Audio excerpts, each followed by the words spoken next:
going to talk a little bit about the breeding herd and the expectations there. The breeding herd came in at 100% of a year ago. But if we dig down a little deeper, that's 97% in Iowa. And Iowa was 97% a year ago. So that's 2 years in a row the December breeding herd in Iowa has been down. Illinois is a little different story. Last year they were down 3% at 97%. And this year they're up 7%. So you've got a rebound going on. Trying to dig into the data a little bit and see if some of the responses had to do with correlations to where plants had some of the most problems in 2020 with regard to hog movement and hog processing. But it's probably not consistent. Indiana was 100% a year ago on the December breeding report. This year, they're down they're up 4%. And Minnesota was down 5 a year ago. They're up 2 this year. Nebraska down 2% a year ago, up 7% this year. South Dakota was up last year, 2%, and they're down 2% this year. And North Carolina is kind of like Iowa in that they were down 7% a year ago, and they're down another 4% this year. And so you've got probably the two biggest states with regard to breeding herd, Iowa and North Carolina having 2 consecutive years of declining breeding herd.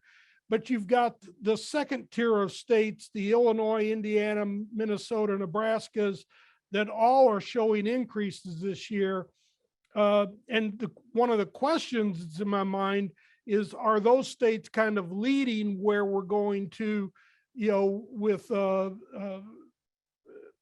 either response to capacity coming back up towards normal and overreactions at times.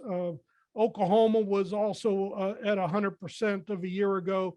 So you've got that second level of states all showing increases in the breeding herd, which I think portends that maybe by the second half of 2022, it would not surprise me with the trend on the pigs per litter and maybe some expansion being started in the breeding herd retention, that we may see second half numbers higher than maybe what the current USDA estimates are.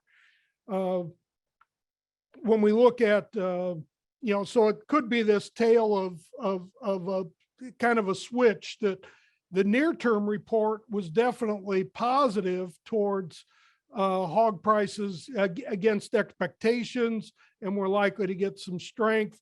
That probably leads and feeds into some additional breeding hog expansion as we go into the spring and into summer. And so the second half of the year could see supplies up stronger than what we maybe are expecting right now. So maybe it's positive for the first half of the year and maybe a little bit balanced or potentially negative for the second half. That all depends probably on what happens to total demand and what's happening with return to restaurants and a return to demand.